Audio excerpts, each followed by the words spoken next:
Hello, I'm Jennifer and I'm 27 years old. When I was young, my parents died in a car accident, and I had no other family to take care of me. So I went to live in an orphanage.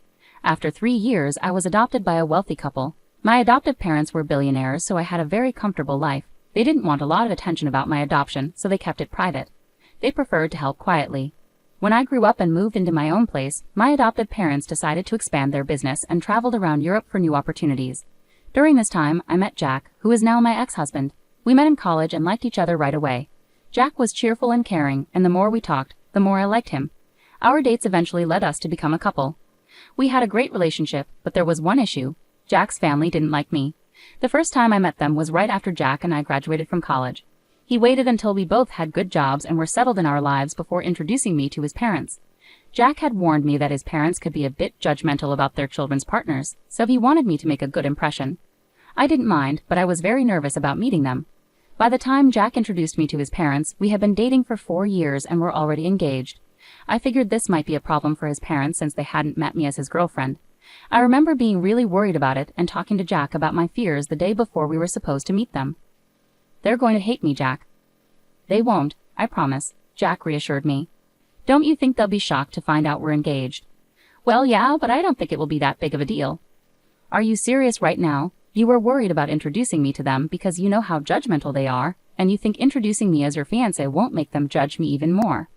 "Look, even if they do, does what they say really matter? It doesn't to me, but I know you're always so careful about what they think." "I promise you that it won't affect or matter to me at all, Jennifer." "All right, if you say so. But do you think maybe we should just not tell them we're engaged and then like a month or so later, we should tell them? Would that make you feel better about this whole thing? Because I have no problem with either option." "I think we should hide it just in case. I'll do anything to get on their good side."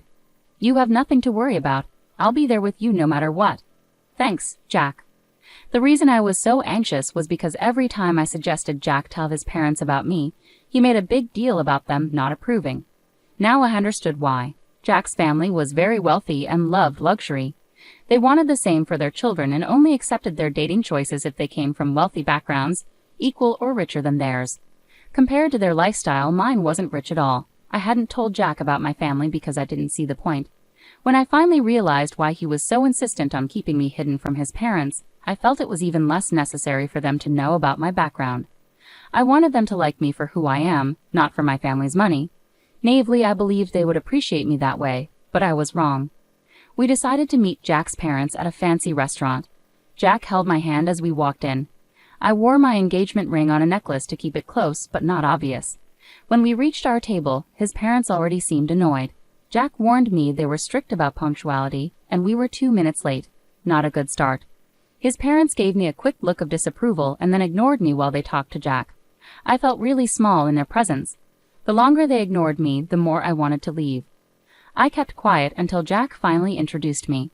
"Mom, Dad, you can't just talk to me. This is my wonderful girlfriend, Jennifer." "Oh, hello.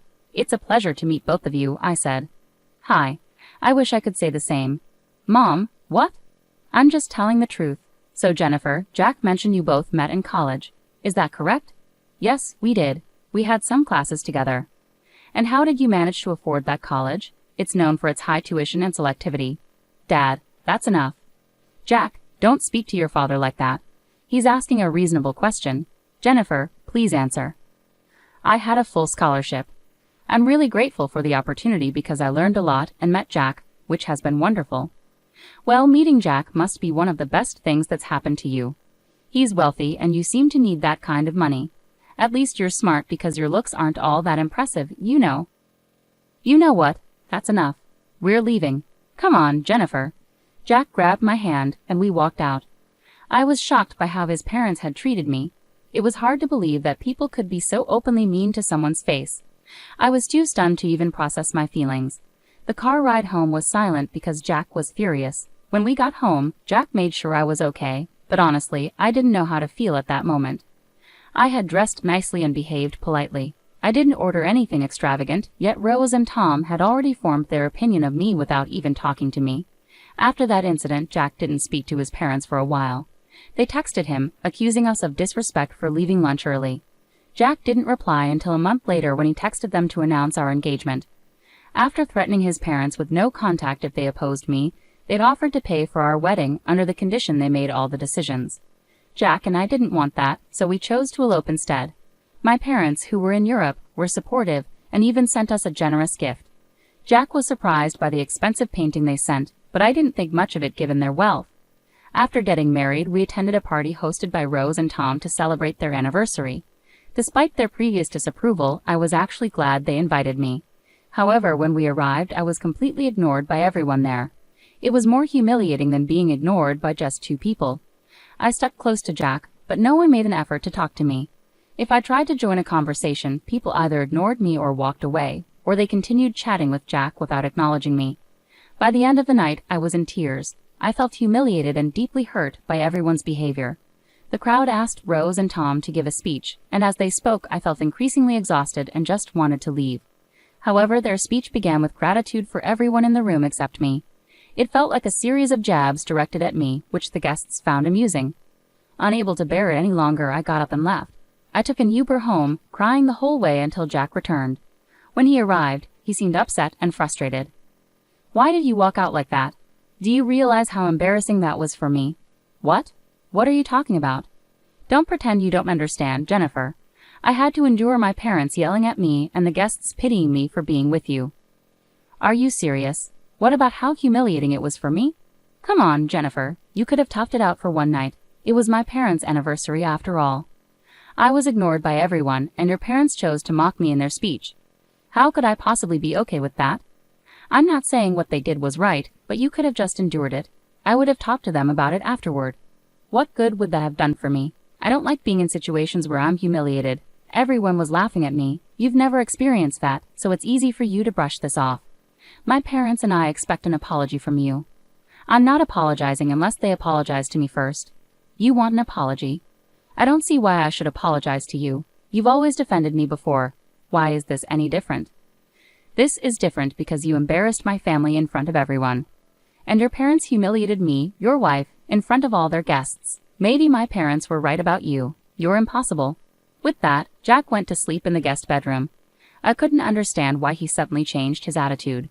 Was it really that hard for him after I walked out? He always defended me, especially when his parents criticized me. For me to leave should have shown how hurt I was, but Jack didn't seem to care about that. Jack continued to give me the silent treatment for the next week. Meanwhile, I received numerous texts from his parents accusing me of being ungrateful and embarrassing. I tried to talk to Jack, but he refused. Eventually, I reluctantly apologized to both him and his parents, even though it felt degrading. I did it because I loved Jack and didn't want this issue to ruin our relationship. However, things only got worse from there. Jack's parents retired and began hosting weekly family dinners. Jack always attended, and the first time he took me along, the atmosphere was tense the moment I entered. Rose was preoccupied and didn't notice me immediately, but Tom and Jack's siblings awkwardly glanced at me without saying a word. Jack left me standing alone while he caught up with his family. When Rose came downstairs, she saw me and immediately stormed over in anger. "What are you doing here?" "Excuse me?" "No, I won't excuse you. Why are you in my house right now?" "We were invited for dinner." "Wrong. I invited Jack because this is a family dinner." "I'm Jack's wife, so I'm part of this family, right?" "Absolutely not. Someone like you, an orphan, has no place in this family." "What? You thought you could keep that detail from us? We do background checks on our children's spouses, and you don't measure up to our standards. I will never accept you here." "Why not? Surely there's more to being part of your family than just background checks. You're not attractive and you're not wealthy. You could never fit into our social circles. Why are you so focused on superficial things? Are you afraid I'll damage your reputation just by being myself? Doesn't my making Jack happy matter to you? If happiness made money, everyone would be rich. This is why you don't belong with us. Maybe I'll never be as superficial as the rest of you because I care about who people really are. You never gave me a chance before judging me. I'm glad I don't fit in with you." "Jennifer, that's enough. Here's some money. Get yourself an Uber and leave."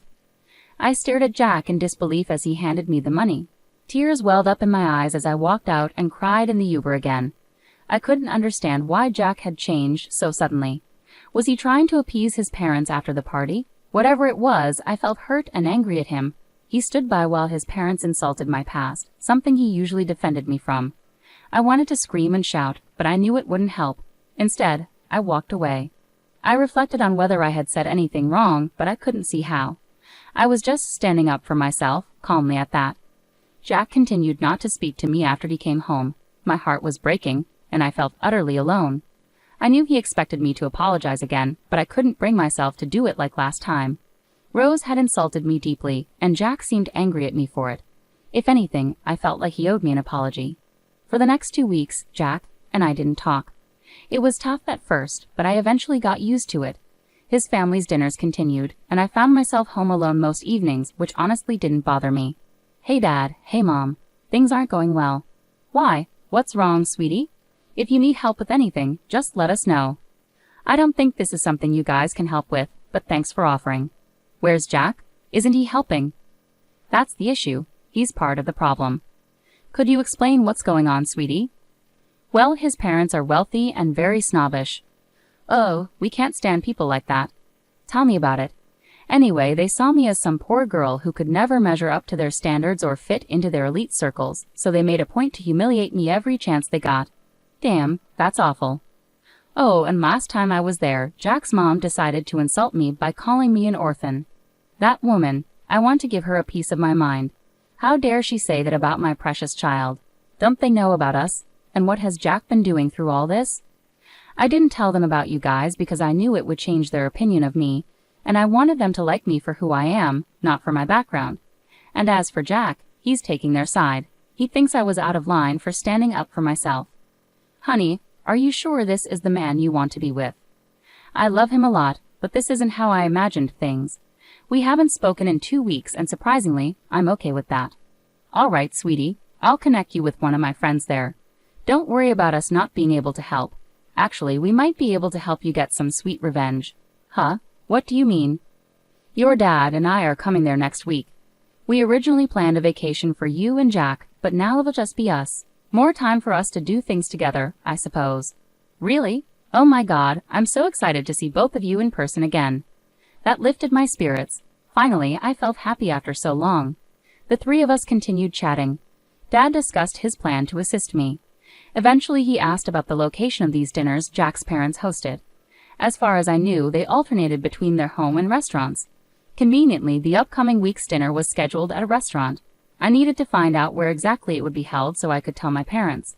Luckily, Jack's email was logged into my phone, and knowing Rose and Tom, they loved to email everyone everything. It wasn't difficult to find the location, and I passed it on to my parents. My parents landed in the States and checked into their hotel, where I met them. We had lunch together, and then they treated me to a spa day they paid for because they thought I deserved it. Meanwhile, my mom's lawyer friend helped me start the divorce process. Later, my parents walked into the restaurant where Jack and his family were dining. According to Dad, as they approached the table, Tom and Rose started whispering to each other, recognizing Dad. Mom later told me how their conversation unfolded. Hello. Oh my gosh, Mr. Burns, what brings you here? Oh, I just happened to see some familiar faces and thought I'd drop in to join you for dinner. Familiar faces? Who are you referring to, Mr. Burns? Well, I see Jack here. Me? Well, hello. It's a pleasure to meet you. Your daughter talks about you a lot. But speaking of my daughter, where is she? Your daughter? I'm sorry, but I don't think she's here. But shouldn't she be here? I'm sorry, Mr. Burns, but we weren't aware you had a daughter. Of course I do, and she's married to Jack. What? I'm sorry, but I think you're mistaken. Yes, his wife's name is Jennifer, and she was an orphan. Yes, I do know that, and that's why we adopted her. Excuse me, you're her dad. Yes, and from what I see, she isn't here. She's been telling me there have been issues with her in-laws, and now I understand what the problem is. It's you. No, she was the one who kept this major thing from us. If we had known, we would have treated her differently. She didn't want you to treat her nicely because of her background. Anyway, she asked me to give this to Jack. With those words, my dad handed Jack the divorce papers and walked out. Afterward, it only took a few phone calls from many investors to withdraw their support from Tom's business. Their empire quickly crumbled, and nothing was more satisfying than seeing them fall to the levels they once ridiculed. I received numerous texts from Jack's family, hurling insults at me, while some begged me to intervene and undo what my dad had done. Thankfully, Jack signed the divorce papers without any resistance. Afterwards, my parents and I went on a long vacation. I had an amazing time and started to heal slowly.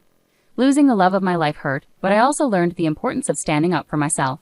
I'm deeply thankful to my parents for everything they've done, and I'm excited to see what else life has in store for me.